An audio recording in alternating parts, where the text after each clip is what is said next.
Good evening, everybody. It is 6 o'clock, so I'm going to go ahead and call to order the Bristol, Virginia City Council for today, August 22nd, 2023. Please join me in a moment of silence.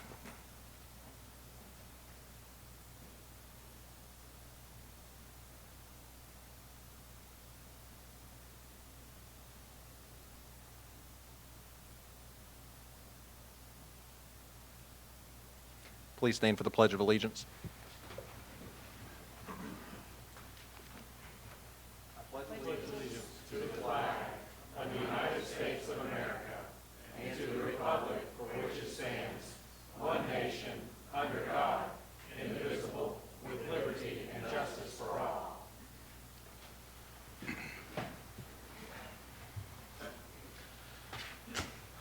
All right. Glad to see everybody out tonight. We have got a packed agenda. We're going to be doing some interviews for the Planning Commission, so we're excited to talk to those folks. As far as stuff going on in the city, one thing I will note, this Friday is the home opener for Virginia High School Bearcats football, and I believe they are playing Patrick Henry.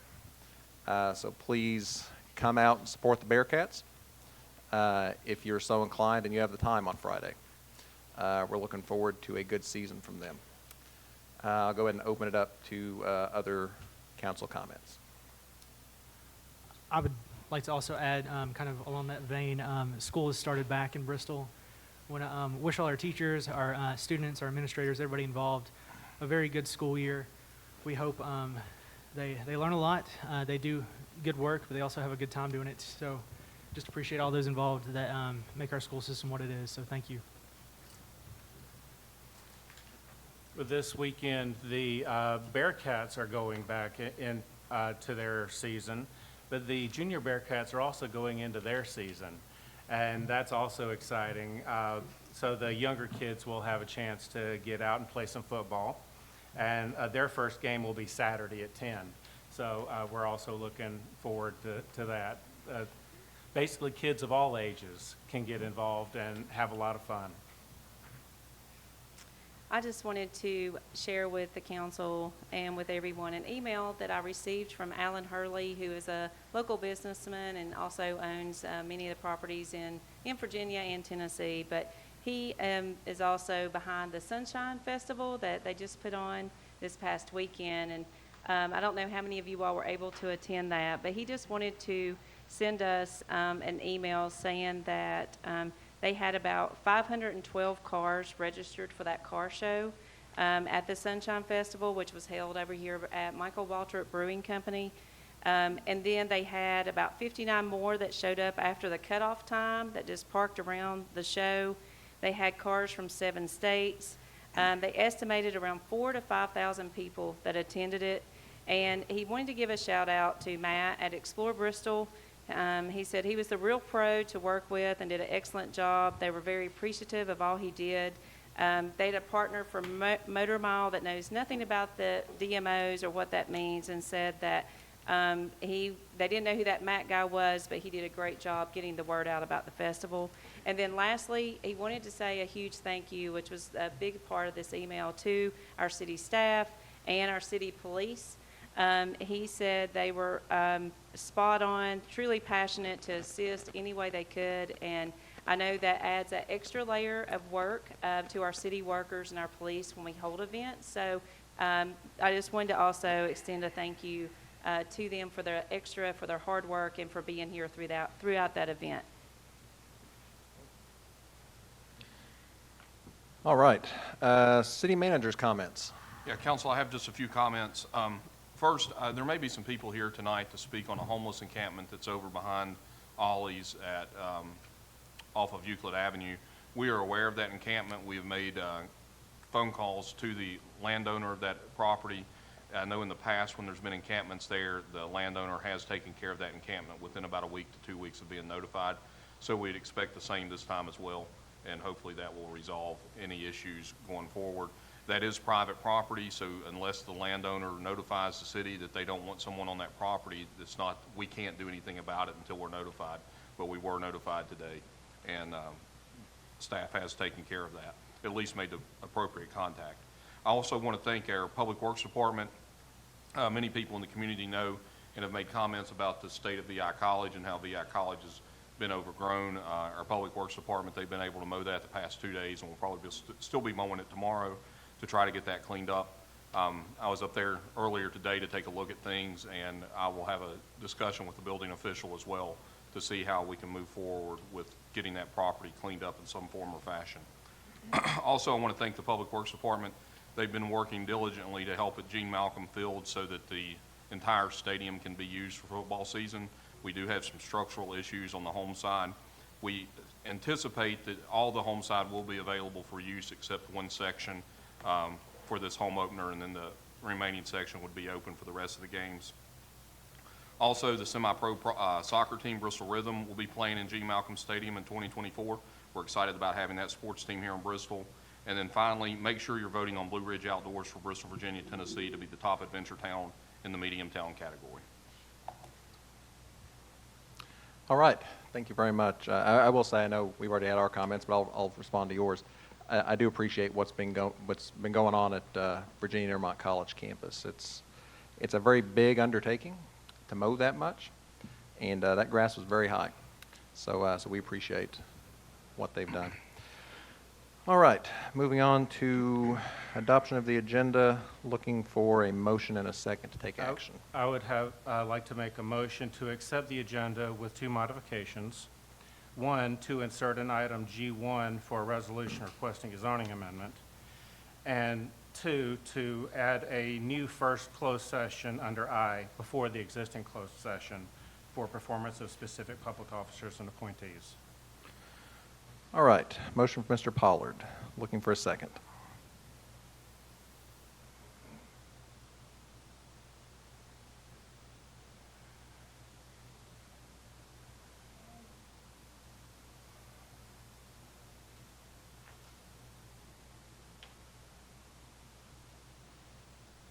All right, motion dies for lack of a second. Looking for a motion and a second to take action. Mr. Mayor, I'd move that we accept the agenda with one change, and that's adding a closed session immediately before the existing closed session on the agenda for performance of specific public officers and appointees. All right, motion from Mr. Farnham to adopt the agenda with addition of a closed session. Looking for a second. Second. All right, second from Mr. Holmes. Please call the roll. Farnham, Yes. Holmes, Yes. Nave, Yes. Pollard, No. Osborne. Yes. All right, into the regular agenda. Item 1, public hearing for the sale of city-owned property located on Spyglass Court. I will open the public hearing, and it looks like no one is signed for public comment on it. Staff report.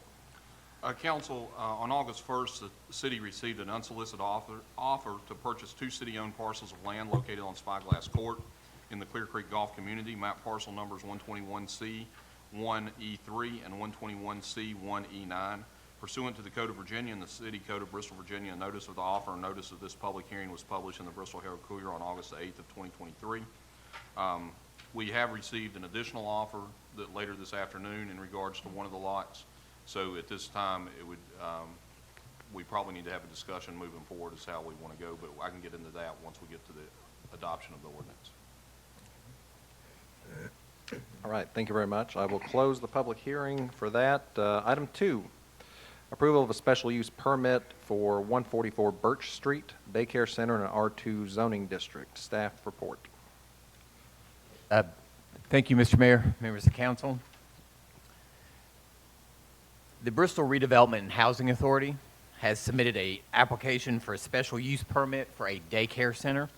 The facility is proposed to be located at an existing building at property owned by the authority at 144 Birch Street.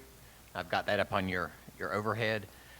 The property was last used on a regular basis as a community facility called the Envision Center. Prior to that, it was a daycare center. The proposed location is at the intersection of Birch Street and Lee Highway, and the property is zoned R2, single and 2-family residential. Bristol City Code, Section 50-31C, lists the permitted uses for this district, and a daycare center is only permitted with a special use permit. All right, So let me just flip through and Go I'll ahead. give you a few staff comments and you're fine. then we'll go. So you see the property zoning, R2, with the site there with the star. Couple pictures of the building as it's located on Birch Street, right across the street from the Douglas Senior Center. So the Planning Commission is required to provide a positive or negative recommendation to the City Council following a joint public hearing of the Council and the Planning Commission. The joint public hearing must be advertised in accordance with Virginia Code and with 2 public notices in the newspaper and letters to adjoining property owners. Ads were run in the legal section of the Bristol Herald Courier on Tuesday, July 25th and Tuesday, August 1st. Adjoining notices were sent via certified mail on August 1st, 2023. The joint public hearing was held on August 8th, 2023, and there were no comments from the public. The Planning Commission voted 5-0 at its August 21st meeting to recommend the special use permit to the City Council. City Code 50-186F stipulates that a special use permit may be granted following due consideration of 8 particular questions regarding the impact of the proposed use and the availability of local services for the planned use. The Planning Department circulated a summary of the application and solicited responses from the various departments responsible for providing services and evaluated the request based on the following criteria. So I'll just run through the staff comments for you real quick. Number 1, the sufficiency of streets and public ways to accommodate increased traffic flow. The considered opinion of the city engineer and/or a certified traffic engineer being given particular weight by the council. There were no comments from Public Works or Engineering for this request.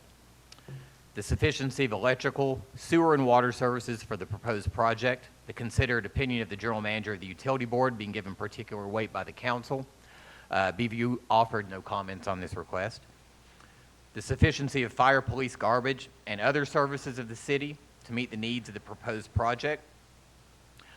Mike Armstrong, our fire chief, commented that he has no concerns for the request. Our fire marshal, Eric Blevins, commented the location was used for a daycare in the past and no changes have occurred in hydrant locations or flows since that time. Building was acceptable for this youth group at that time, so making sure all of the life safety systems are functional and up to date with inspections would be acceptable. Food preparation was not done on site other than warming and snacks during the past operation, but the space was adequate if that is a chosen course for future operation. The request is acceptable.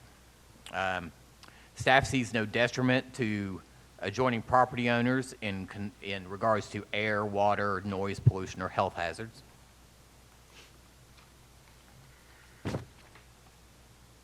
The impact of the proposed property upon the property values of contiguous property owners is evidenced by the testimony or written opinion of the city's Economic Development Committee Director, a certified property appraiser, or opinion of realtor licensed by the Commonwealth. Mac Chapman, our Economic Development Specialist, commented that there seems to be a need for more daycare in the city. I do not believe this would have an impact on property values within the surrounding area. No screening would be required for this proposal. 7 and 8 don't really apply for this proposal. So staff has reviewed the request and found it to be in conformance with the comprehensive plan, which states the new public, semi-public land uses should be located in appropriate and suitable locations based upon their function, likely within a residential neighborhood. The request for a daycare at this location is an example of locating services in an area with the greatest need. Staff recommended that the Planning Commission recommend the special use permit request for a daycare center to the City Council for approval at the August 21st meeting. And as I mentioned before, the Planning Commission made that recommendation by a 5-0 vote. Thank you very much. All right, we are looking for a motion and a second to take action on this. I move the approval of this special use permit for 144 Birch Street. Second. All right, motion from Mr. Holmes, second from Mr. Pollard. Council discussion. it's been used for that use before. It was deemed to be acceptable for that use before. The planning commission has agreed that it's acceptable for this use. Nothing substantive has changed since it was used for that use before.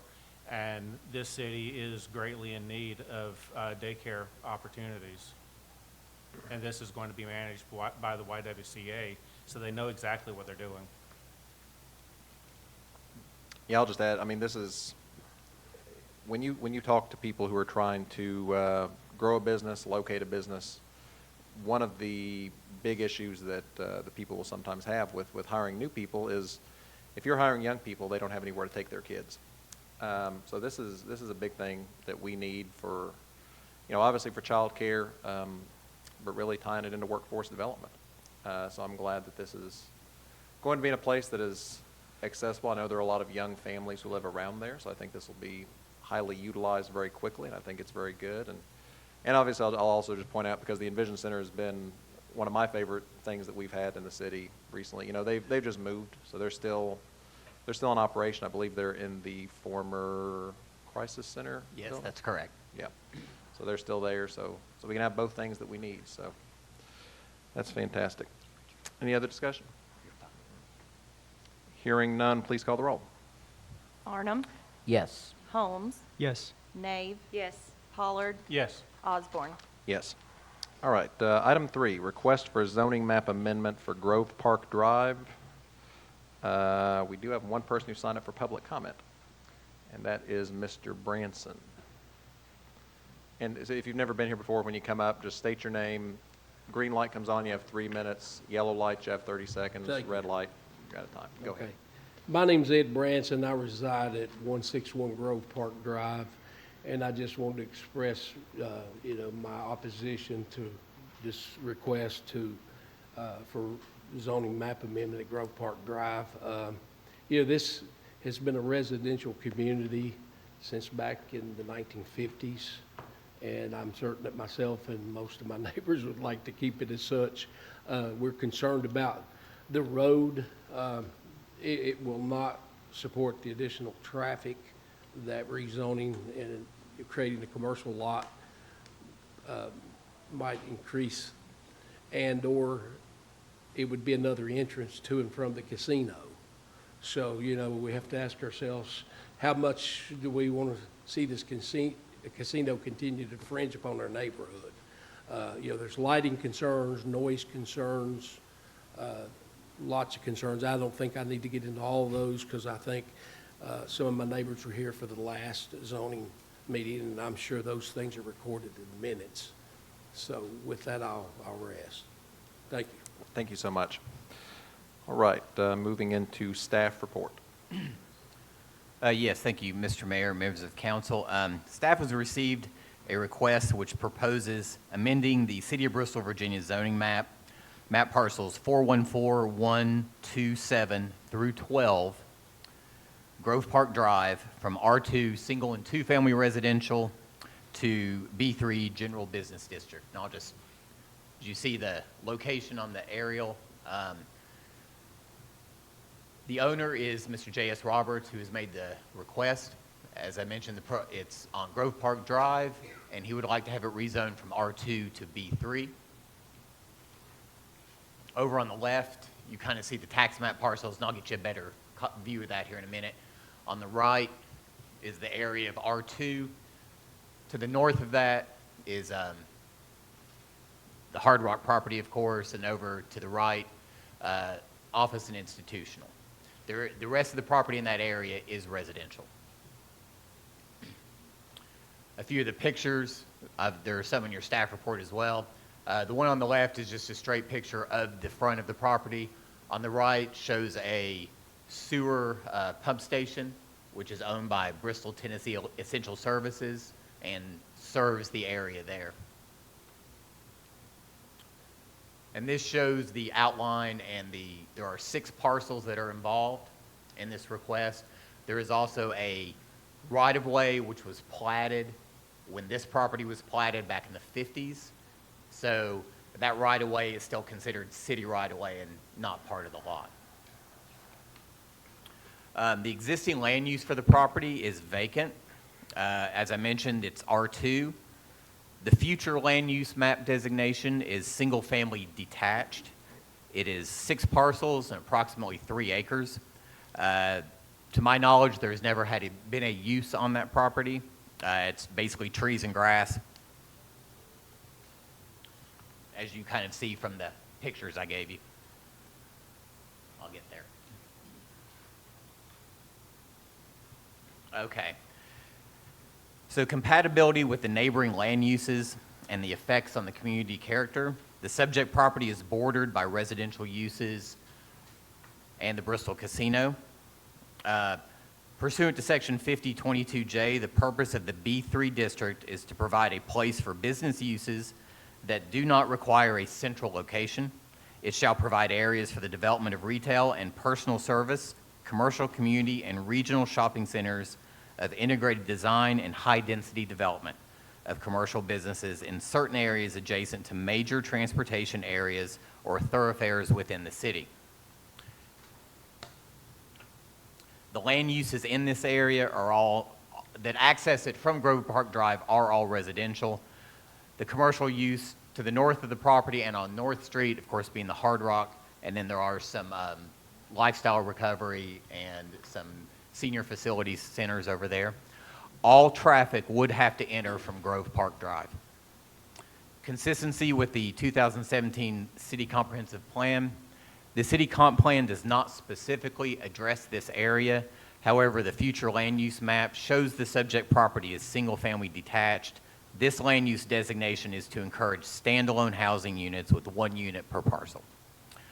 As far as the impacts go, these were comments from city staff. Local traffic. Grove Park Drive is a local road approximately 20 feet in width. Access to this section of Grove Park Drive comes from Bristol, Tennessee intersections, either at West State Street, North Street, or Andover Drive. Development of a commercial property here would have a major impact on this residential street, which is mostly in Bristol, Tennessee. So for emergency services, our fire marshal, Eric Blevins, commented that there is a hydrant in front of the Bristol Lifestyle Recovery. This facility, including the building, is in Tennessee and Virginia. Water for the facility and hydrant are part of the Tennessee system. This is an example of a facility in which fire protection would have to be connected to the Tennessee service. The situation can also be found on locations near State Street. Flow rate in the area would be acceptable for a B3 general business district, along with the hydrant location would be within the acceptable distance. The change would be acceptable based on flow rate and distance to nearest Tennessee hydrant. No Virginia hydrant is presently within an acceptable usable distance with an acceptable road to this Grove Park location. Closest Virginia hydrant locations are NHC on North Street and Bristol Casino parking lot.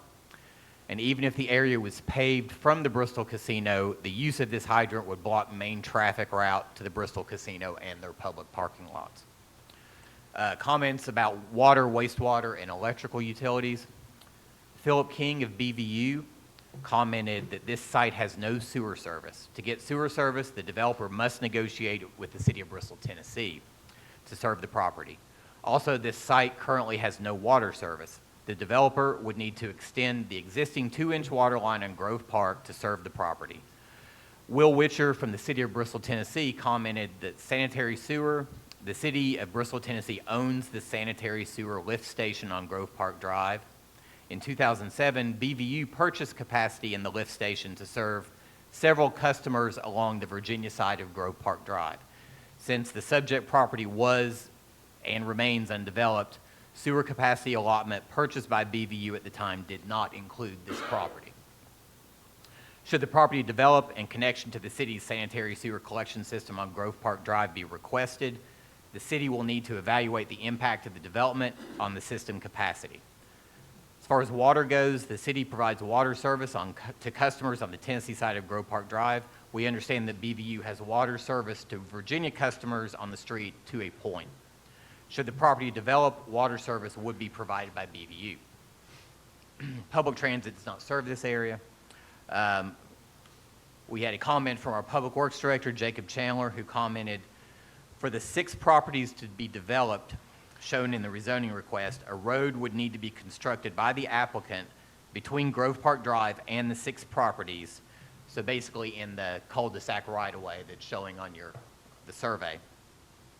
The applicant would also need to determine how to comply with the city's stormwater and erosion and sediment control programs, but this could be addressed during the site plan review. If the rezoning request is approved, the applicant may choose how they wish to provide solid waste services, and this could also be addressed during site plan review. Mac Chapman, our economic development specialist, commented, "I can understand the owner wanting to rezone to B3 because of the property's location to the casino.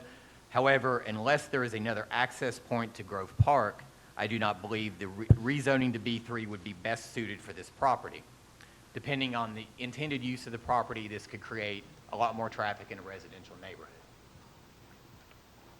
Okay. So following an evaluation of the application, staff finds that while this particular area is not specifically referenced in the comprehensive plan, the future land use map does show this as single-family detached. In addition to the 6 parcels which make up this request, there are 4 single-family homes and portions of 3 additional lots located in Bristol, Virginia, on this section of Grove Park Drive, all zoned R2. Additionally, there are approximately 25 single-family homes located on Grove Park Drive in Bristol, Tennessee, which would be affected by the request. Zoning for the Bristol, Tennessee portion is R1A, low-density single-family. Water and sewer are available, but as mentioned before, would need to be extended to serve the property. The unimproved right-of-way would have to be constructed at the developer's expense to provide access to the 6 parcels. Access to Grove Park Drive would come through Bristol, Tennessee at its intersection with West State Street or North Street, and through Bristol, Virginia from Island Road and Andover Drive. The Grove Park Drive area is a residential neighborhood, and all of the land uses to the north of North Street in Bristol, Tennessee, south of Island Road in Bristol, Virginia are residential or vacant. As stated earlier in the report, I gave the definition of the B3 zoning. I won't read that again.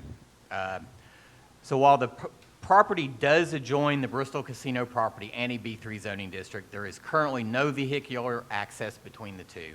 A request for a zoning map amendment does not require the applicant to state what specific use they would want with the newly rezoned property. So any land use which is permitted in the B3 could legally be constructed. The addition of a commercial area in this location has the potential to bring additional noise, light pollution, and increased traffic, which might overwhelm the capacity of Grove Park Drive. Based on these factors, city staff does not recommend the zoning map amendment and believes that the subject property should remain R2 single and 2-family residential. The Planning Commission considered this request at their August 21st, 2023 meeting and voted not to recommend the request by a vote of 5-0. All right, thank you very much. Looking for a motion and a second to take action on this. So we need the motion and the second for council discussion, so I'll go ahead and make that motion because I would like us to discuss this for a while. Motion from Mr. Farnham, I'll second. second from the Vice Mayor. Council discussion. Jay, can you flip back to one of those first images we saw? Yeah, that one. We have rezoned some things before around the casino. Many of it's been right on Gate City Highway. I think at first some folks came in to discuss a hotel. Next was Mr. Felty's building, which was his office, a business for years. I really have tried to have an open mind about this, and we've heard from both sides. But I do think we've heard a lot of concerns from neighbors here just about this access coming from up Grove Park from the Tennessee side and the size of that road, the terrain. So I have some concerns about that. There was a previous unrelated separate situation a couple of years ago, and I acted effectively as a resident advocate, and I gave a graphical presentation to show how the proposed use was not compatible with the existing surrounding uses. Well, Mr. Dietrich just gave a verbal equivalent of my presentation, demonstrating very vividly exactly how this property is. I mean, as much as we may support our local developers, I'm afraid that the proposed property just is not suitable for a B3 zoning, or at least not at this time. Things could change in the future, but it's just not that way right now. I'll just add, we've had a number of staff evaluate this over and over and look at all angles of it. I've heard also from both sides, pleading, why they do want it or don't want it. And then also with our planning commission voting, unanimously, or I guess 5-0 on it.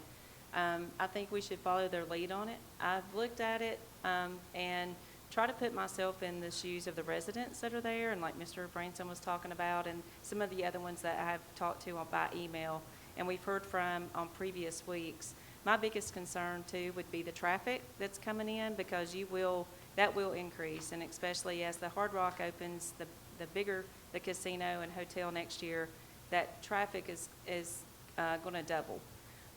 So I support with what the staff recommends of not approving this.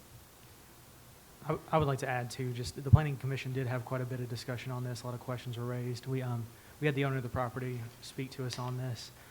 I do understand property around the casino wanting to evaluate whether it kind of fits that or not.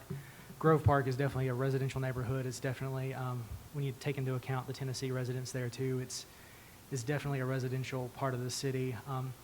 And not to be sarcastic or anything, but everything that's adjacent to the B3 district, if we keep adding to the B3 district, the city will be just a B3 district. So we gotta keep that in mind too, that there will be hard cutoffs, there will be lines. So I do think the planning commission made a good decision not to recommend this change, and I hope we do the same. Yeah, not to pile on, but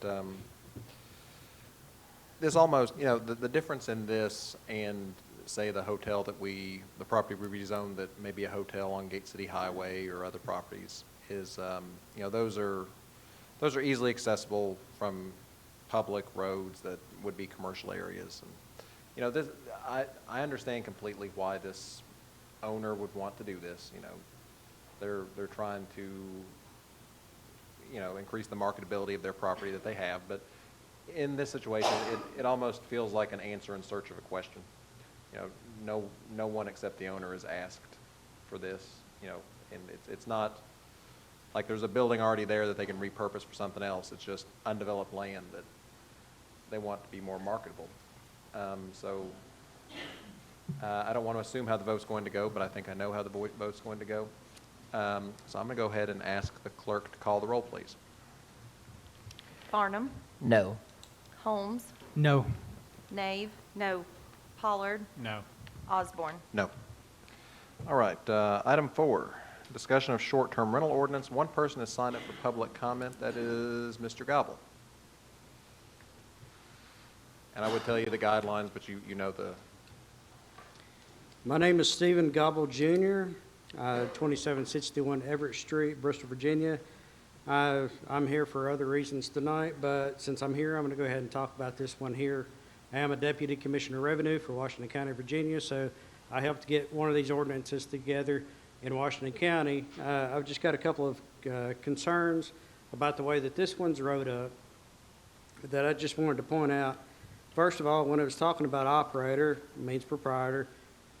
Only the owner, what you all have here is only the owner can register as an operator. That's kind of a little bit against the state code, which is section 15.2-983. I believe it should be written only the owner is required to register as an operator. And that's pursuant to section 2 of that Code of Virginia. Second part, only the owner will be able to operate a short-term rental. Yes, that is typical how that happens. However, property managers are written into the state code for a reason.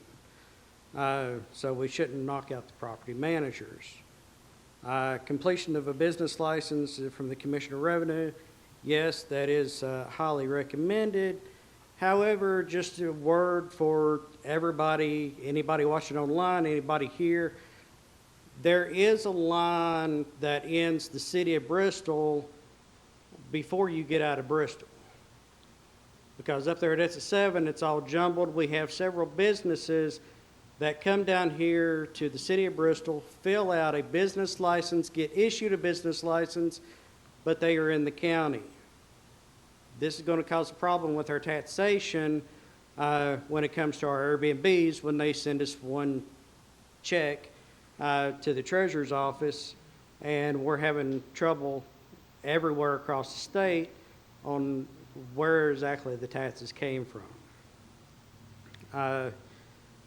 Page 2, Section H, occupancy shall be no more than 2 persons per bedroom. I would recommend no more than 2 persons per bed, or go ahead and, because you could have fold-out seats, you have plenty of one-bedroom houses that's for sale that could go for Airbnbs, that you could put a sectional fold-out couch, bed in there and make room for a family of 4 or even 6. And then Section L says no signage advertised in a short-term rental shall be allowed on the sign. I understand not having a 4x4 or 4x8 sign in the yard. We're not supposed to do that during elections either, so I understand that. However, I would still like somebody to know, have some kind of sign even beside the door that says, you made it, you're actually at the place that you rented out, rather than knocking on the door and saying, is this the right place? But that's my time. You have a good night. Thank you very much. All right, we will go ahead and move into staff report. Well, Mr. Mayor, members of council, so this ordinance has been in front of you a couple times before. And, you know, it has gone back and forth with some discussion. And, you know, we were asked to go ahead and bring it back and try to advance it. Just to answer a few questions there, and, you know, if it will go back and double check with the state code to make sure that everything is in line as far as that's concerned. The business license was a recommendation from our Commissioner of Revenue, and that's why, of course, it's in there. And signage, kind of the same thing. A lot of these, the majority of these, will be in residential neighborhoods, and just trying to prevent that type of sign clutter in front of all of these homes was the thought process behind that. The biggest kind of question or the concern that I had, you know, to get the feeling of the council right now is, do we want to limit where these can go? Do we want them in pretty much any residential district or any home that's considered a residence? You want them in the golf course residential, you know, all the way down to the R3? Is there any thoughts on where we would want to, you know, maybe not allow them? Or are we just pretty much going to say, you know, if you have a dwelling, then you could go ahead and do these? Well, I'll start it off. You know, I think, first, thank you for the enormous amount of work you have put in on this. This is something that I've been talking about for a few years that we need. And, you know, ideally, it's something that, you know, we get in place as soon as possible. You know, the best time to do it is yesterday. The second best time is now. We have a whole lot of Airbnbs in the city, and it's only going to grow over the next year to 2 years. So I think it's certainly important. Let me ask you, so, and I'll open it up to everybody else so they can talk about where they think they ought to go. But first thing I thought of was a question. How do we determine, other than just going on Airbnb or VRBO and checking, that people who have them are actually registering them? Well, we can, I mean, the Commissioner of Revenue does have the information from where the taxes are being paid, because they do require those taxes to be collected through the hosting sites. So that would be the first way to try to identify these. Besides that, you know, there's going on the sites themselves and, just trying to get the word out there so that those who already are operating them can go ahead and get registered and start to comply with these regulations. Now, if they were in a district, a zoning district that you deemed that you didn't want them in from this point forward, of course, they would still be legally non-conforming. You know, they'd still be able to operate, kind of be grandfathered in. It would just prevent any new ones from going in there as well. So as far as the registering, in a perfect world, it's the honor system, but theoretically, they can work backwards and find. Right. If, you know, just like anything else, you know, we'll work to try to find those who aren't registering, but there are, you know how that goes. So do you all have currently an estimate or a number on how many short-term rentals we have in the city? I do not, no. I know that there are, the number of units that are being booked, or the number of rooms, number of bookings are quite high. And, you know, that kind of corresponds with the special events, you know, that we have. And then, of course, with the casino coming in and some of the other things, those numbers have gone up. But I do believe that Explore Bristol has some of that information as well, and they've been willing to share that with us too, you know, when we are ready for it. I think that would be beneficial information to have. And I would assume we might, do you think they would know, or do you all know where most of them are currently? Because I'm assuming it's west side of town near the casino. There's a lot of them downtown, you know, in a lot of the lofts on State Street, and in kind of that downtown area. That's was the most popular area, at least at first. But I think you're right. You're going to see them start migrating out towards the casino. I have a question on F, on the limit, on the maximum number of 10 rentals without additional approval. Is that a standard on that number? And the reason I ask that, I do know several homeowners downtown area and around that own more than 10 properties that are part of, you know, an Airbnb or a rental company. So I don't want to, you know, hurt them by saying only 10 of your properties are allowed to be rented. Right. So the thought process here, and the number was not something that was a state code or any reference there. The thought process was the city, the state, you know, lots of areas around here now, we do have a housing crisis, as you might call it. We have a lack of housing stock. And this was kind of done to maybe prevent somebody from coming in and buying up 40, 50 homes, condos, townhouses, not allowing renters or buyers to live there, and just holding on to them for short-term rentals. So, which of course makes everything worse. I think when we started discussing it, we've had some conversations about that. There's roughly about maybe 7,000 units, residences, not just houses, but townhouses, apartments in the city. And I think there were some discussions about, well, now that a casino's coming, is there going to be some wealthy corporation from Texas or California that says, well, let's buy up 1,000 of those units over the next few years and essentially turn the whole city into a big Airbnb. Right. And this would give the city council a measure of control, you know, if somebody were to want to come in and try to do that. Now, it doesn't have to be a number. It could be a percentage. It could be, you know, there are different ways to do it. This seemed the easiest and the cleanest at the time, but again, it's up for discussion. I think we could look at maybe looking at those homeowners that are already in place and already, you know, having a successful business in it.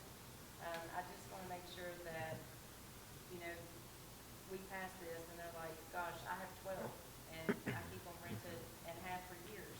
You know, it's not somebody coming in from outside buying it up. So could we look at maybe, I don't know if we grandfather them in or what that looks like, but, you know, could we take that into consideration? I'll take a look at what some other localities have done.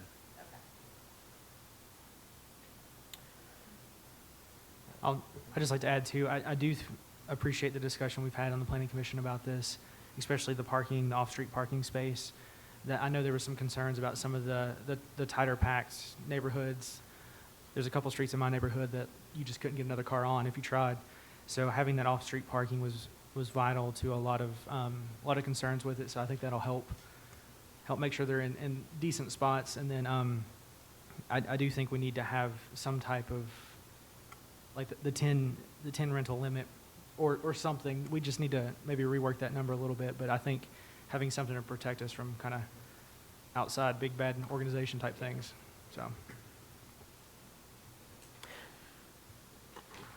I see the complication that Mr. Gobble mentioned concerning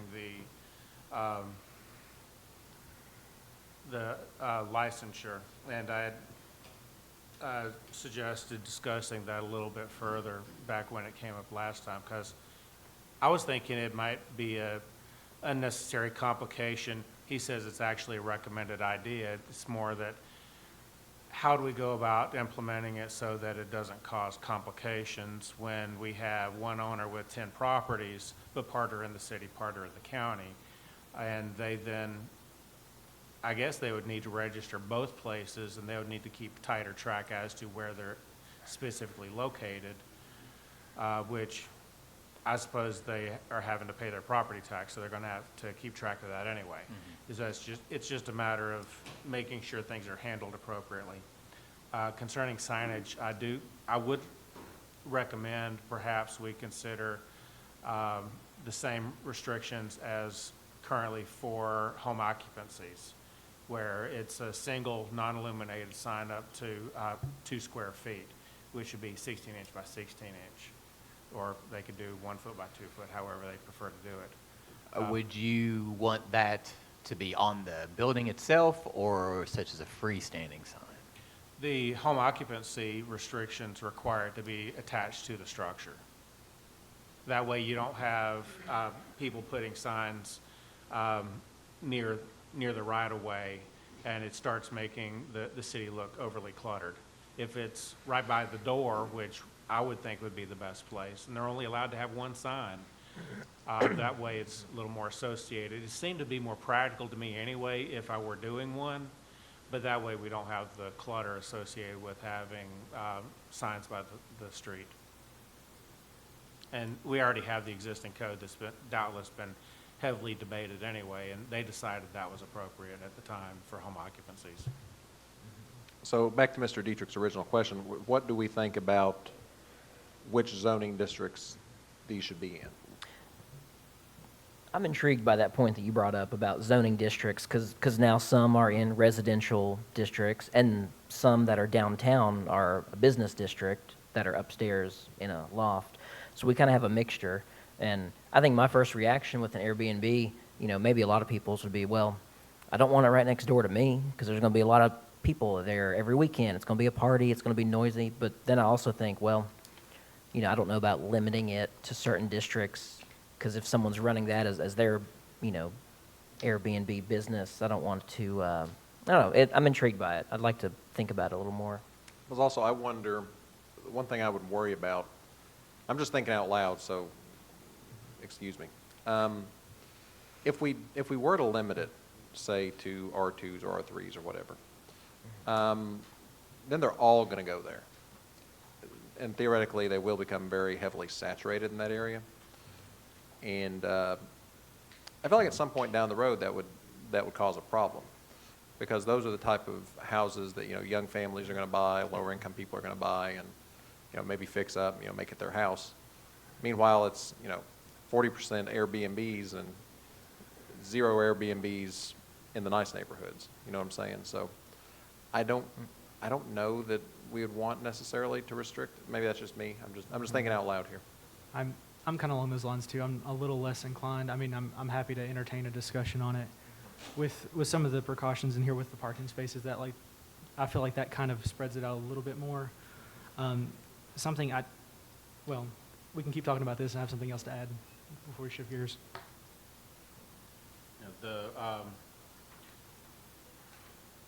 We currently have heavy residential in the B2 area, which is the downtown lofts. And those are a great case where a lot of people use them as Airbnbs. Most of the Airbnbs I've stayed at have been in R1 or equivalent, where it's single-family homes on normal lots, where despite some people's concerns, they're actually intended for being quiet, being a vacation place, where, yes, in some cases, you may wind up with parties going on.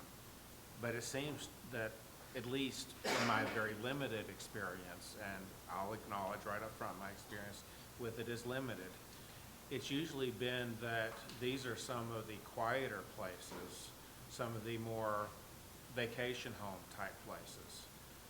And for that reason, I would be hesitant to restrict them away from the GCR zone as well. Even though they're not normally allowed to have home occupancies, this isn't. This is a home away from home.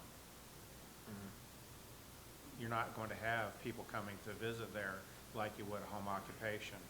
It's going to be one person, one family, spending the weekend for a nice quiet vacation. And just to kind of point things out, of course, this is short-term rentals, so I know we always we've fallen into this Airbnb term, but it will cover any type of hosting platform, VRBO, any other one that comes out. I know most of those have some of these requirements already, such as insurance. They have requirements. They have occupancy requirements already in some of them. They also deal with partying, party houses, such as that. We do have some language in here, where an operator could lose their ability to operate one if there were too many legitimate complaints, police calls, things like that. So not all of the hosting platforms are the same. There's a little bit different. There could be one that pops up that doesn't require anything. So that's why it's good to maybe have some of these other items in here if the platform does not require them. That's also a reason why I was recommending bringing up this topic back when I was on the Planning Commission, because it's my understanding that our current code, strictly speaking, depending on how you read it, doesn't require the lodging taxes if you have under 10 rooms. But the lodging platforms are collecting it for us. So I think that we need this code simply to clear some of those issues up. At that time, they decided that there weren't enough problems, so it wouldn't be pursued. But the consensus has changed since then. Right. I've got one other thing. I did not mention this during the Planning Commission meeting, so I apologize for bringing this up now. Should have mentioned it to you, Mr. Dietrich. My wife and I, we take probably different vacations than Mr. Pollard does. We like to stay in Airbnbs that are in Airstream trailers. We've stayed in a train caboose. We've stayed in a covered wagon. So the recreational vehicle piece, I might have some questions about that. If we're reevaluating a few things, if we could find a way, it might be something that you have to have so much land to be able to have it. Outbuilding setbacks might come into play or something like that. But I just, for the creative vacationers out there, I'd like to have that as a discussion point too. Right. We might then need to revisit some of our other residential code, because it's my understanding that recreational units are not currently allowed for residences, correct? Correct. You cannot occupy a recreational vehicle in the city outside of a recreational vehicle park. That sounds lovely, though. I'd love to stay in a train caboose. That's nice. And an accessory building, you'd only be able to stay in it if it was approved as an accessory dwelling unit. It has to be a legitimate residence. Somebody who's not just putting them in their garage for the night. So, Which then requires that it has to be an R2 or higher and only one per property.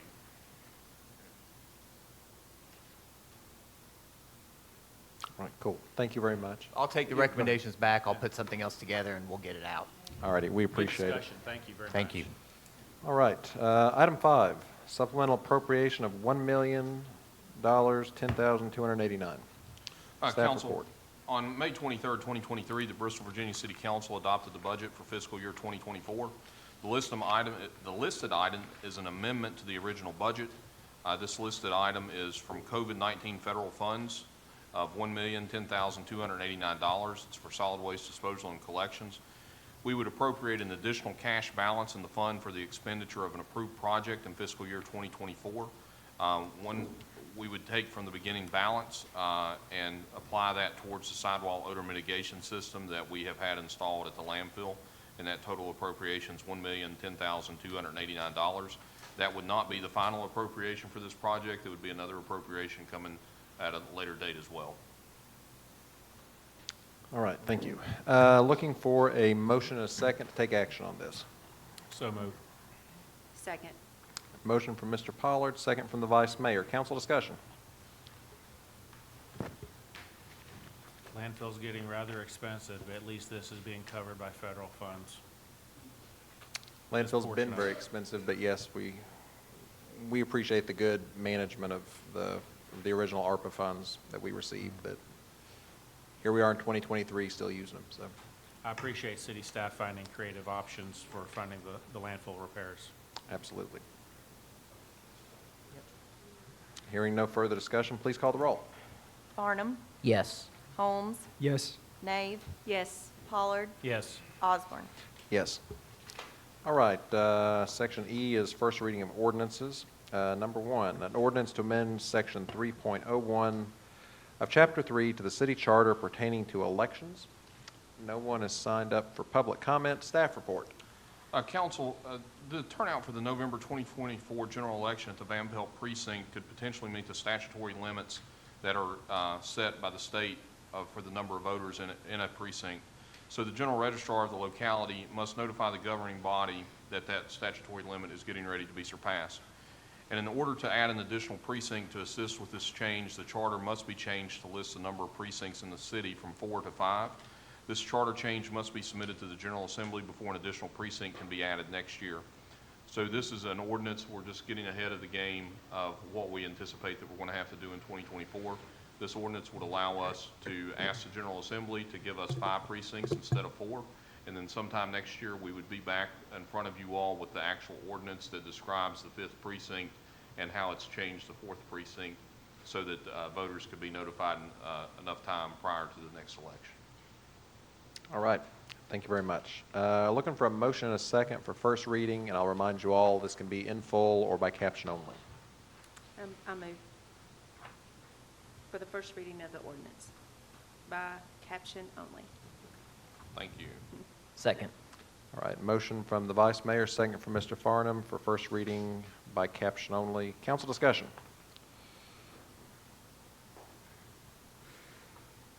It shows that we have at least some parts of the city that are increasing population, and that's a good thing. Yeah, it does. And I was talking to the registrar before this. A couple of our precincts have grown in population, but, Van Pelt precinct 4 has grown very rapidly, it seems like. So, I'm just wondering. good problem to have. Well, I was thinking about the General Assembly piece. So if it has to go before the General Assembly, what will that look like as far as the timeline in order to have it ready for the elections? So I'm happy to answer that. Okay. The General Assembly will take it up in January. They can attach an emergency clause to it, so it would take effect as soon as the governor signed it. So it could be in effect well before June, if there was any primaries or anything like that, so. Okay. So that being said, the presidential primary is in March, so presumably that would, Yeah. we'll have at least one party's presidential primary, so that will happen in March at the 4 precincts, and then this would change before the November election for the general election. So, and Jake may have touched on this. I was looking at something else and wasn't paying attention, sorry. But we could ask for an emergency clause, I believe. That's what Mr. Holmes said, Yes, that would allow us to enact this sooner rather than later. Otherwise, we'd have to wait until after July 1. That's what I was concerned about. So I was wondering if there's any other way to speed it up, but it sounds like the emergency clause would be the way to go.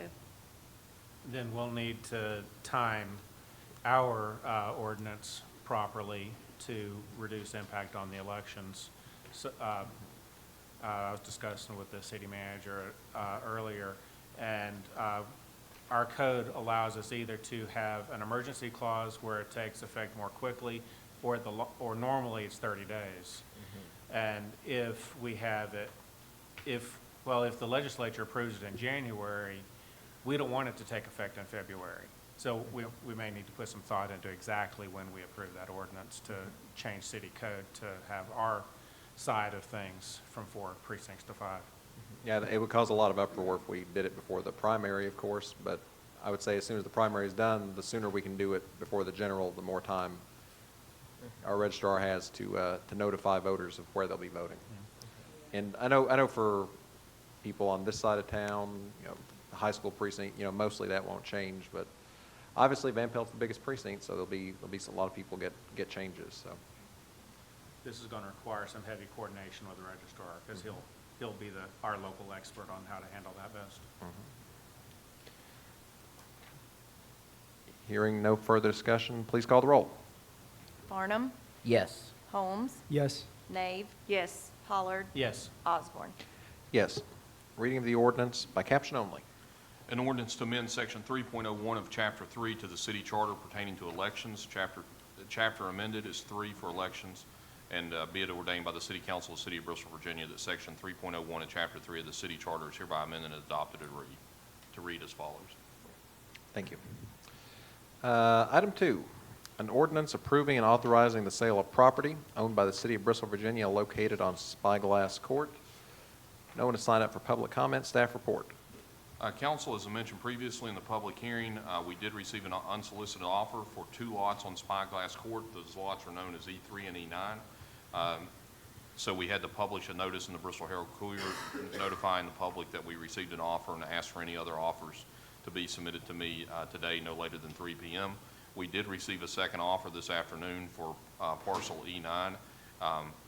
So the first offer was $24,500 for both lots together. This other offer that we received for E9 was for $18,000 for just E9. So at this time, I would just ask council to postpone the voting of this ordinance till we have some time to discuss this. All right, thank you. So we are looking for a motion and a second, and our options are we can move for first reading by full or caption only, or we can move to table to either a date specific or indefinitely. Yeah, I think since we received the second offer, it would be good for us to move to postpone this, just so we can have further discussion. I'll second that. To clarify, is your motion to postpone to a specific date or indefinitely? I would say let's postpone to the next council meeting, September 12th. September 12th, and by then we'd be able to discuss and respond appropriately to the 2 offers. All right, so Second. motion for Mr. Farnum to postpone until September the 12th, second by Mr. Pollard. Council discussion. So to be clear, the original offer was a single price for 2 lots, and the second offer is a price for only one of those 2 lots. That's correct. So we're going to need to find out if the other party is interested in only the 1 lot, yada, yada. Yes. Thank you. All right. Hearing no further discussion, this motion is to postpone until 9/12. If the clerk would call the roll, please. Farnum. Yes. Holmes. Yes. Nave. Yes. Pollard. Yes. Osborne. Yes. Before we get into our second reading ordinances, we are going to take a brief 10-minute recess. We'll be right back. Section F, second reading of ordinances. Number 1, an ordinance to amend sections 42-26 and 42-31 of Division 1, Article 2 of Chapter 42 to the City Code pertaining to fire prevention and protection. No one has signed up for public comment. Staff report. Council, this is the second reading of the ordinance. We would be changing some of the language in the ordinance just to get in line with state code, where we would substitute out the word fire inspector for fire marshal, and that was the only changes to this city ordinance. All right, thank you very much. Looking for a motion and a second for second reading, which can be in full or by caption only. So moved by caption only. Second. All right, motion by Mr. Pollard, second by Mr. Holmes. Council discussion. And Council, let me clarify, that's fire official and not fire marshal. I'm sorry, So you're changing it to fire official. fire official. Thank you. Any other discussion? Hearing none, please call the roll. Farnum. Yes. Holmes, Yes. Nave, Yes. Pollard, Yes. Osborne. Yes. Reading of the ordinance by caption only. An ordinance to amend sections 42-26 and 42-31 of Division 1, Article 2 of Chapter 42 to the City Code pertaining to fire prevention and protection. All right, thank you very much. Looking for a motion and a second for adoption. So move. Second. All right, motion from Mr. Pollard, second from the Vice Mayor. Please call the roll. Farnum, Yes. Holmes, Yes. Nave, Yes. Pollard, Yes. Osborne. Yes. All right, number 2, an ordinance to amend section 7.05 of Chapter 7 to the city charter pertaining to the fire department. No one signed up for public comment. Staff report. Council, this is to change the city charter. The city charter language would change from fire inspector to fire official, and that would be the only change in this charter change. All right, thank you. We're looking for a motion and a second for second reading, which can be in full or by caption only. Move for second approval and second reading by caption only. Second. Oh, sorry. Oh, man. So, motion by Mr. Farnum, second by Mr. Holmes. Council discussion. Hearing none, please call the roll. Farnum, Yes. Holmes, Yes. Nave, Yes. Pollard, Yes. Osborne. Yes. Reading of the ordinance by caption only. An ordinance to amend section 7.05 of Chapter 7 to the city charter pertaining to the fire department. All right, looking for a motion and a second to take action on this. So moved. Second. All right, motion by the Vice Mayor to approve, second by Mr. Holmes. Please call the roll. Farnum, Yes. Holmes, Yes. Nave, Yes. Pollard, Yes. Osborne. Yes. All right, now we will move into matters to be presented by members of the public for non-agenda items. So we had a whole bunch of people sign up, so I will give you all my spiel if you've not spoken before. So the way we do this, we have a total of 30 minutes for all public comment. You get 3 minutes per person. When the green light comes on, your time starts. When the yellow light comes on, you have 30 seconds left. Red light comes on, you're out of time, so please wrap up whatever you're saying.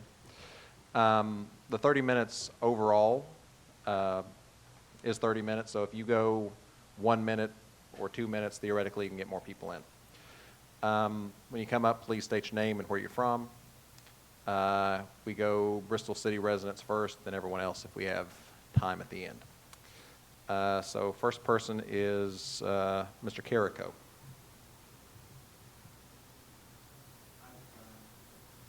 I'm sorry? Okay. All right. Next person is Miss Elkins.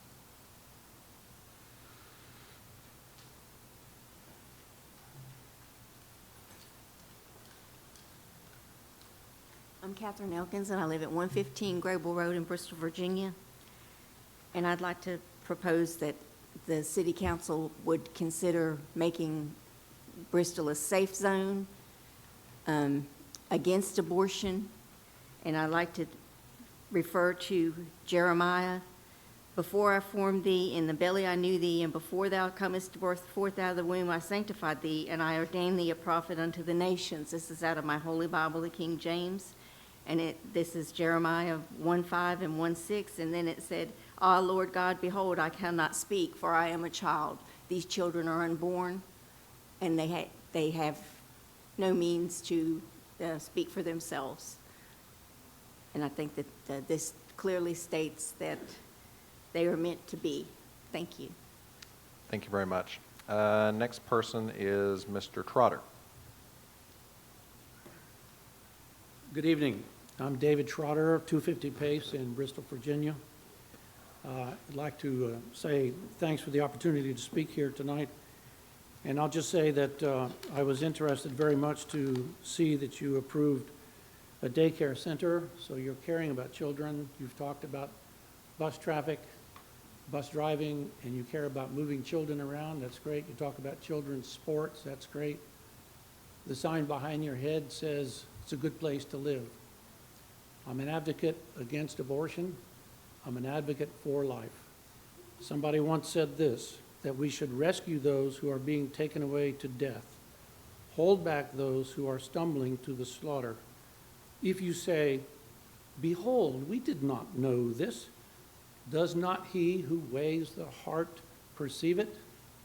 Does not he who keeps watch over your soul know it? And will not he repay man according to his work? You, as the city council, have an opportunity to do a work.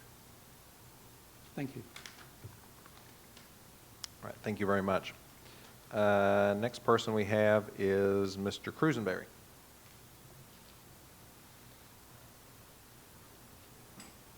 Hi, Council. Good to see y'all again. Thank you for letting me speak tonight.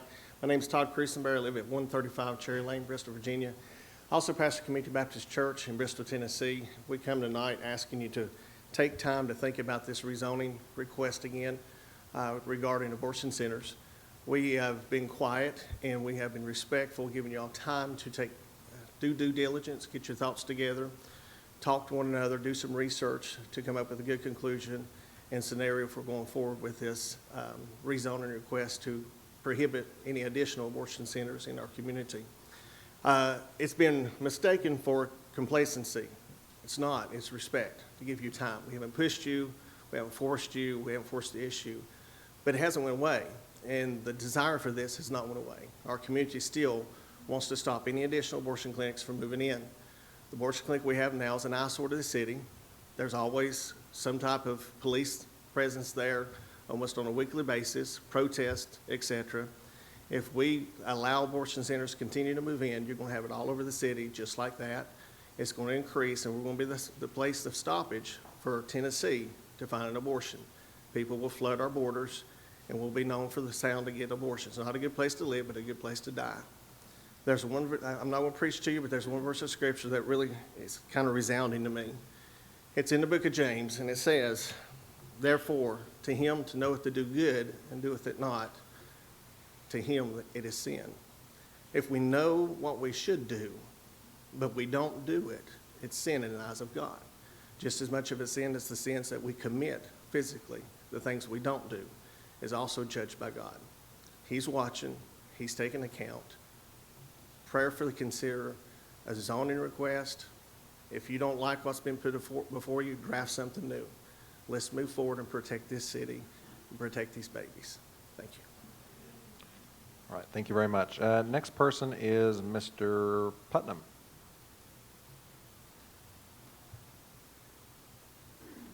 Good evening. Thanks, Council.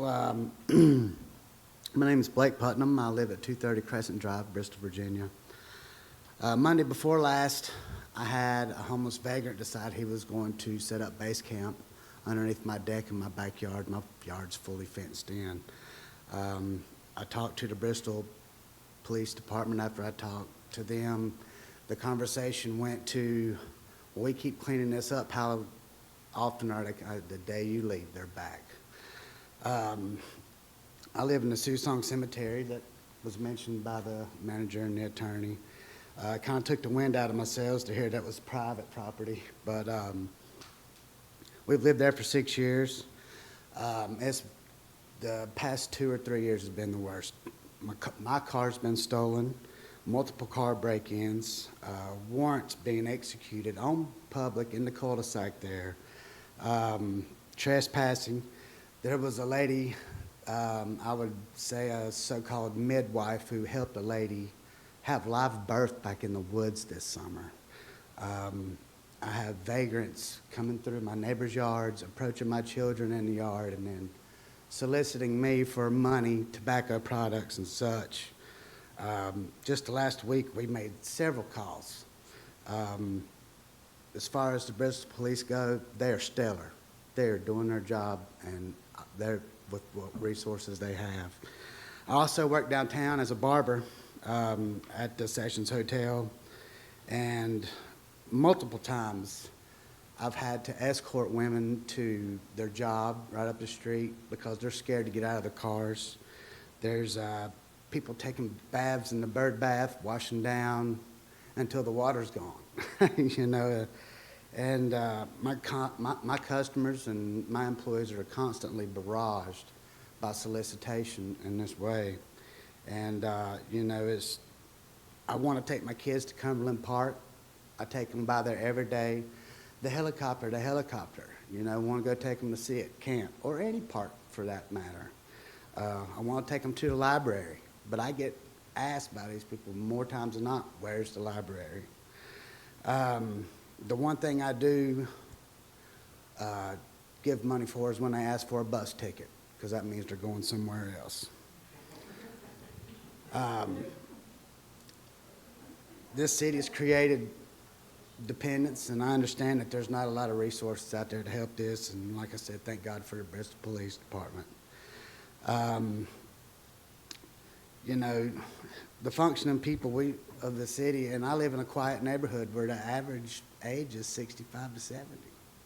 And we just want our quiet community back, and, you know, you shed some light on that before we really got started, and I just wanted to say my piece, and thank you for listening to me. All right, thank you, Mr. Putnam. We appreciate that. Next person is Mr. Little. Mr. Little, Henry Little. Going once, going twice. All right. Next person is Miss Biggs. Good evening. My name is Crystal Biggs, and I live in a community off of Randolph Street here in Bristol, Virginia. I normally approach you all with the encouragement to ignore any outside opinion on stuff that isn't a direct effect toward Bristol, and that was my intention originally tonight, but I had a quick reminder earlier before I got here of something that I wanted to bring up, and it's always been kind of put on the back burner, but it is a serious issue. I live near Key Street. I have to pass it when I'm coming from the end of Randolph and Spurgeon, and that is a very narrow road with very, the walls, I don't know how to frame it, but you can't see as you're pulling out.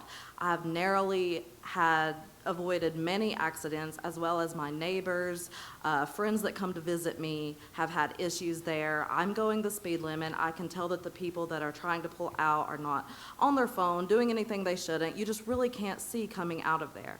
I was hoping to ask if you all could consider possibly putting a mirror on Spurgeon in the area right in front of that, because I feel like that would greatly improve visibility for people going to pull out. I've oftentimes had to go to the left side of the road just out of habit, just to be cautious. Sometimes you can't do that because there's a car traveling in the direction to pull out.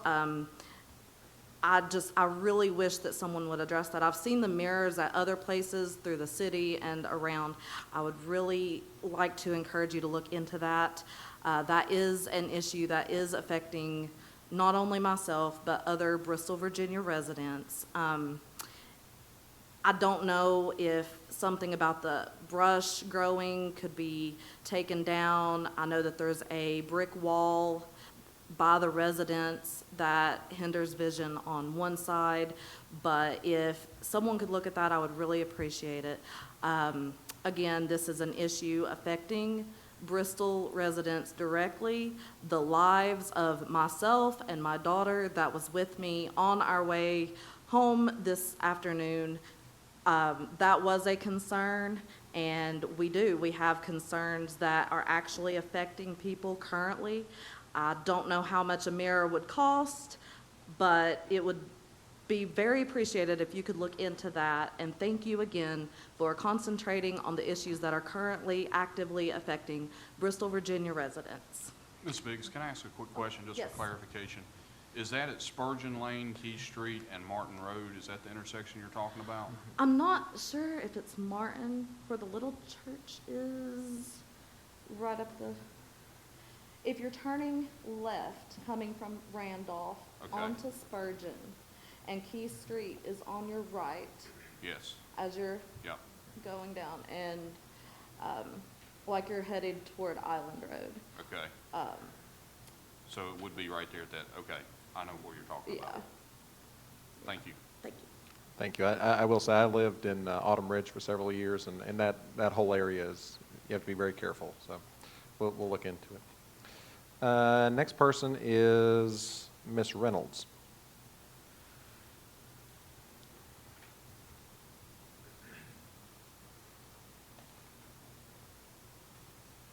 Carol Reynolds. My husband and I are Bristol, Virginia voters.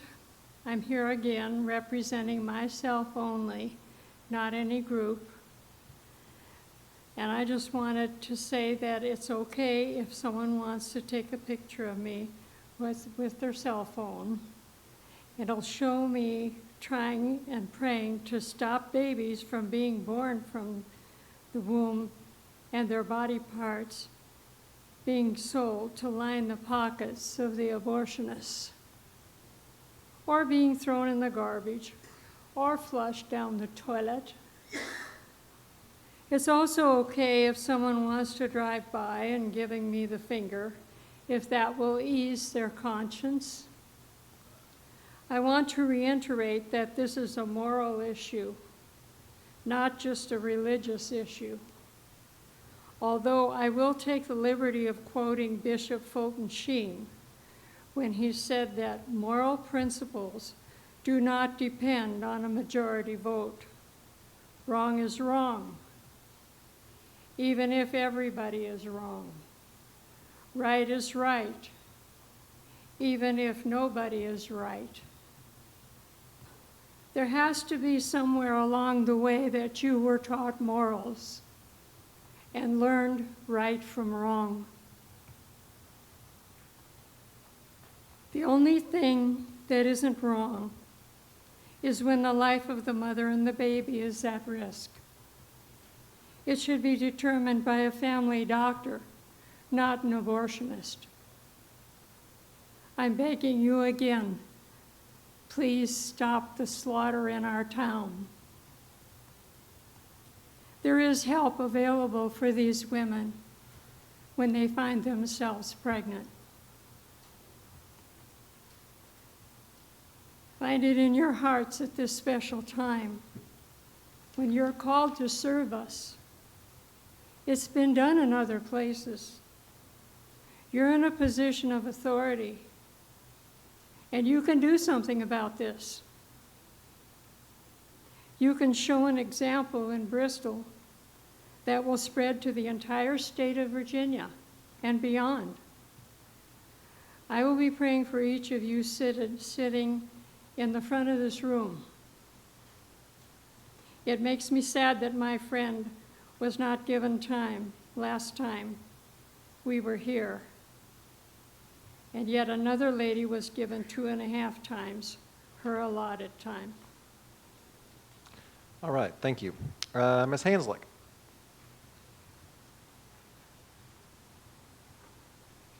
My name is Cheryl Hanslick. I live in Bristol, Virginia. I want to remind people there's a separation of church and state. I want to remind people we have a federal government with constitutional rights that cannot be violated by a city council.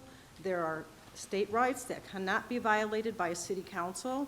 I want to remind people that want their freedom of religion as to what they believe, that everyone else has that freedom of religion. And in some religions, abortion is a religious right.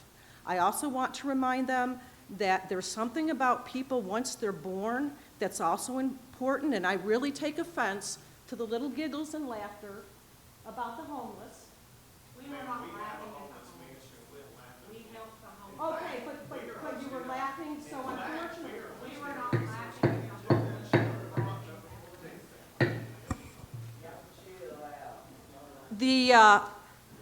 The whole point is people matter not to if they are people before they're born, to the state where they're born, but afterwards. And it matters that there is not enough maternal and infant care so that we have high mortality rates. You care about them till they're born, but then they go without diapers, they go without food, homeless go without food. And yes, I help the homeless every day. And you know what? I don't have a problem with the homeless at all. They hug me. and I hug them. So my point here is if you're really going to force a woman to have a baby and you have all these resources, please show me where they are, because I don't see them. Please show me when the woman dies what you're going to do about the 4 children they already have. Please tell me why you have the rights and the freedoms. You take all your constitutional rights but say I can't have mine. And the circus that goes around the abortion clinic, and oh, by the way, the person is not an abortionist. He's a fully certified medical doctor, like a family doctor. These people are dealing with life and death situations, and you think you can come in and tell them what to do? Would you like it if it's on the other foot? The circus is the people that don't want these women to have private, full reproductive health care. And if you really want to reduce the abortion rate, we go back to this all the time. You start with education, so young girls, when they're raped, they realize they've gotten raped and they might be pregnant before they're having the baby, and it's too late. That might help. Maybe birth control will help. Maybe Plan B will help. Maybe if people have the things they need, they wouldn't be thinking about, oh, I have no other choice now. I'm septic. Or long before they realize they've had 3 kids the last 3 years and no one's there to help them. They're already not able to take care of themselves and their family. But you want to come in and say, but wait a minute, I'm not going to pay. No, I don't want to pay taxes to support these people. That's the other part. All you have to do is look at the difference between Tennessee and Virginia. Virginia cares. Virginia takes care of their people. Virginia protects their right. I don't even want to talk about Tennessee and what's happening there. There's a big pot of money helping no one in the governor's office, and the mortality rates of infants and of mothers are going sky high, but you tell me you care about life. No, because it's easy to hold a sign and do nothing and stand around and scream and yell about what other people are doing with their lives. So thank you for letting Bristol become a wonderful, wonderful community, and let it remain that way. Thank you. Thank you. Next person is Ms. Rosenwing.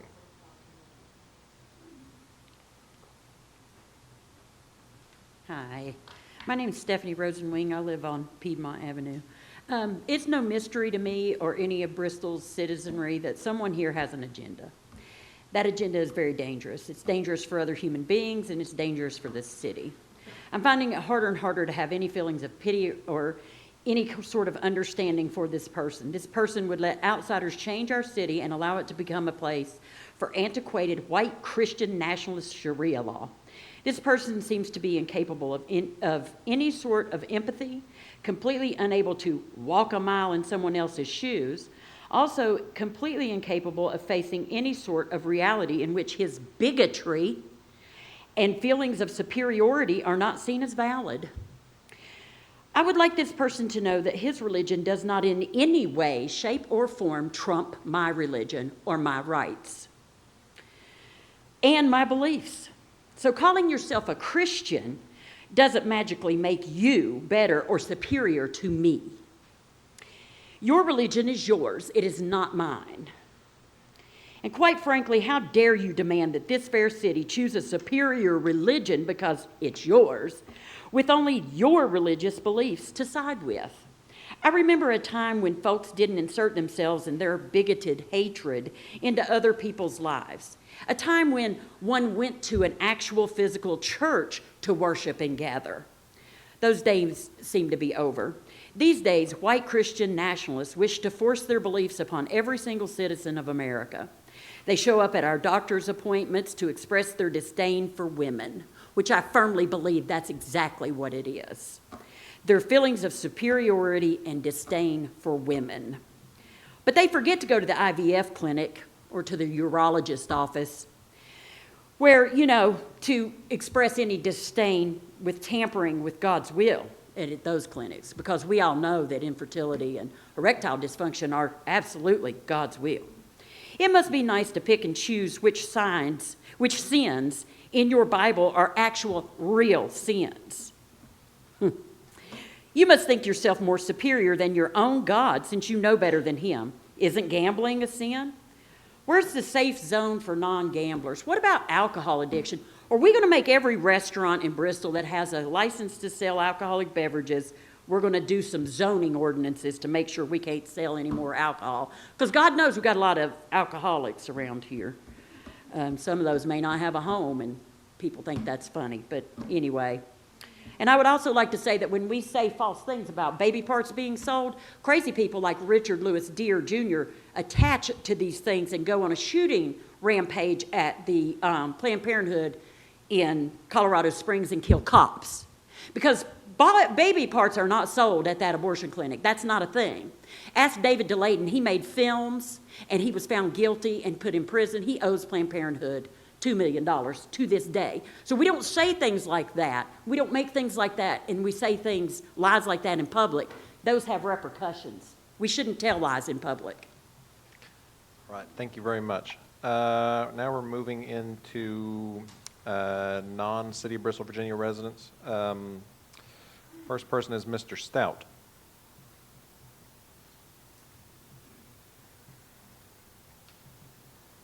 Good evening. My name is Brad Stout. I live at 200 Heritage Circle, Bristol, Tennessee.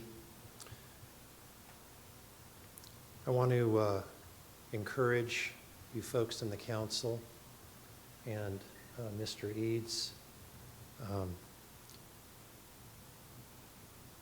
to be consistent.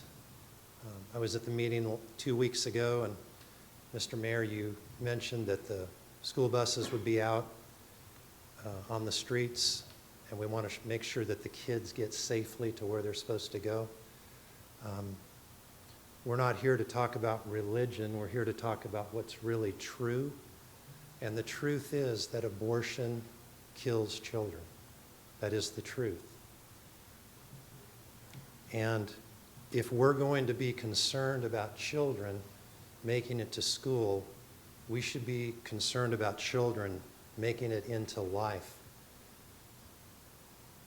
It's probably safer to be on a school bus than it is in a mother's womb in Bristol, Virginia.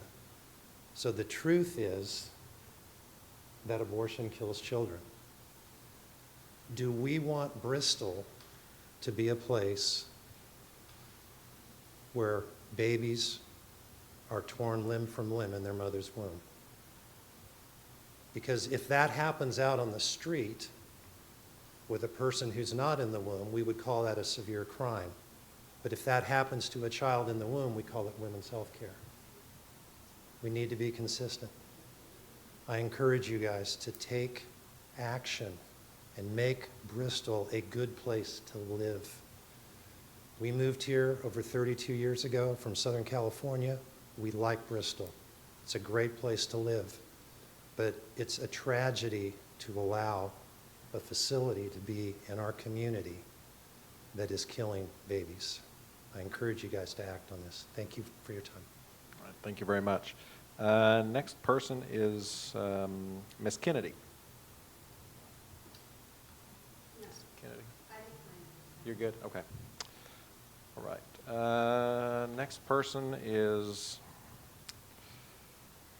I'm sorry if I mispronounced your name, Ms. Panasevich? Panasevich? Eileen? There you go.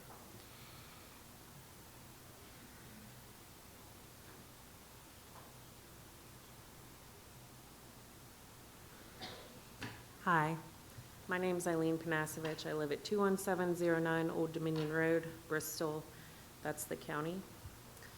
So we sat here and we heard you discuss schools, daycares, other zoning ordinances. Seems like you'll talk about a lot of things, except the abortion issue. And I'm here to ask you, what are you afraid of? You say you care, but you don't care about these children. They don't have a voice. We're their voice. And the fact that we can't even have a conversation about a potential zoning ordinance which would not outlaw the existing clinic, that clinic will still function. We just don't want it to expand. But you can't even talk about possibly outlawing the expansion. But we have all the time in the world for short-term rentals, whether we want to change the zoning from business to residential, residential to business.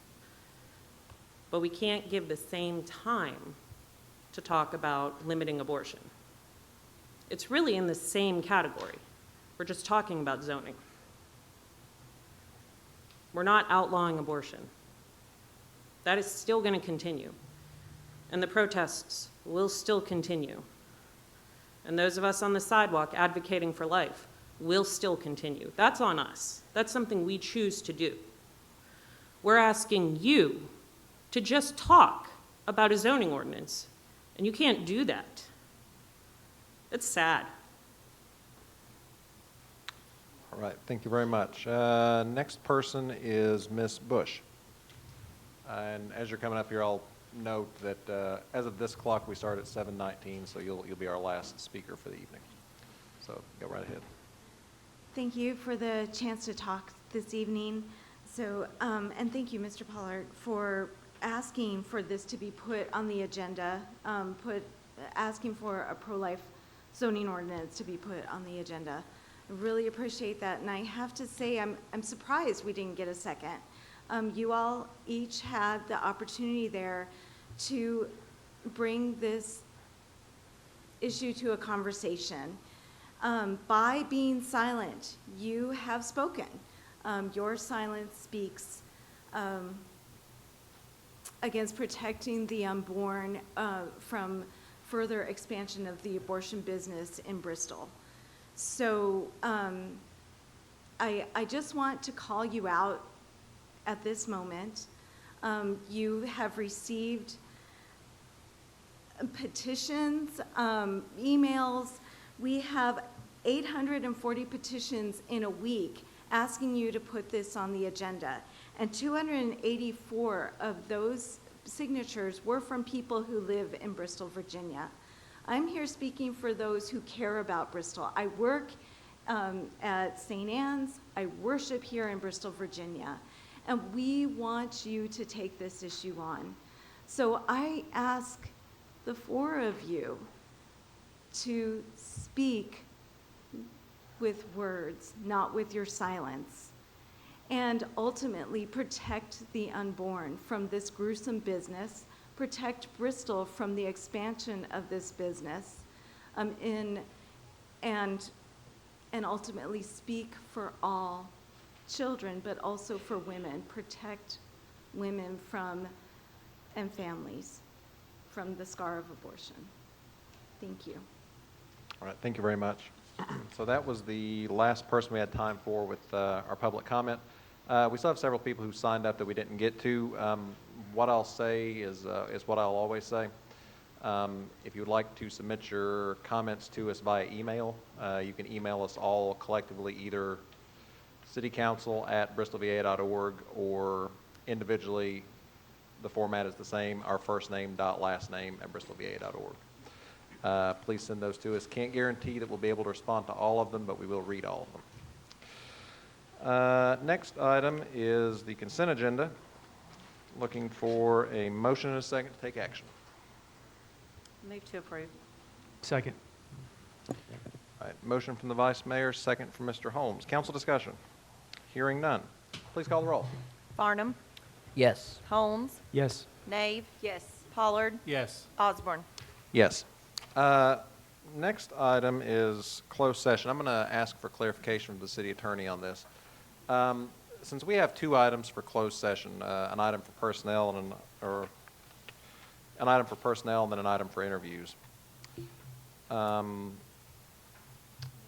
Do I need to read this twice? Do we need to come back and certify once, or can I just No, read we can this certify once? all, we can certify it once. Okay, so I can read this once and that You covers read it both? once Okay. for both reasons, then we come back and certify. Because they both fall under the same reason? That's right. Okay. All right, very good. Pursuant to Section 2.2-3711A1, Code of Virginia 1950 is amended.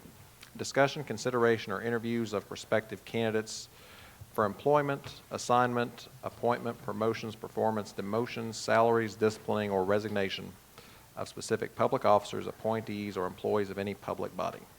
Looking for a motion and a second. Council, I would note that it's for the performance of a public official and an appointee, and then also interview candidates for the Planning Commission is the reason we're going into closed session. All right, so we're looking for motions. I move we go into closed session for the reasons stated. Second. All right, motion from Mr. Farnum, second from the Vice Mayor. Please call the roll. Farnum, Yes. Holmes, Yes. Nave. Yes. Pollard, Yes. Osborne. Yes. We will be back shortly, and after we get up there and have our first discussion, we'll start bringing in people for Planning Commission interviews, so if you're here for that, hang tight.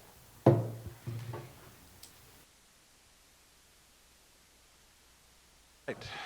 We are back to speak to our packed house. By roll call vote, council members certify that only business matters lawfully exempted from open meeting requirements and specified in the motion to convene the executive session were discussed. Please call the roll. Farnum, Yes. Holmes, Yes. Nave. Yes. Pollard, Yes. Osborne.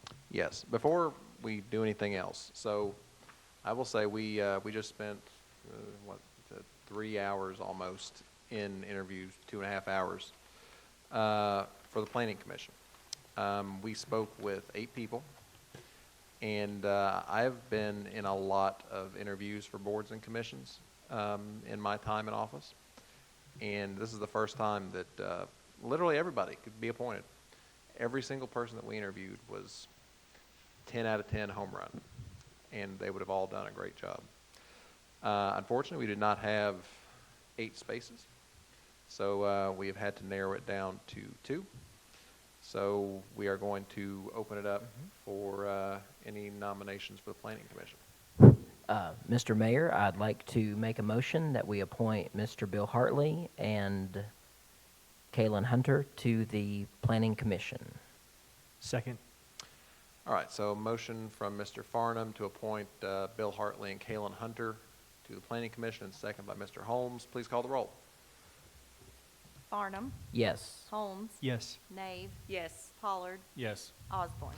Yes. There being no further business to come before the council, we stand adjourned. Go home.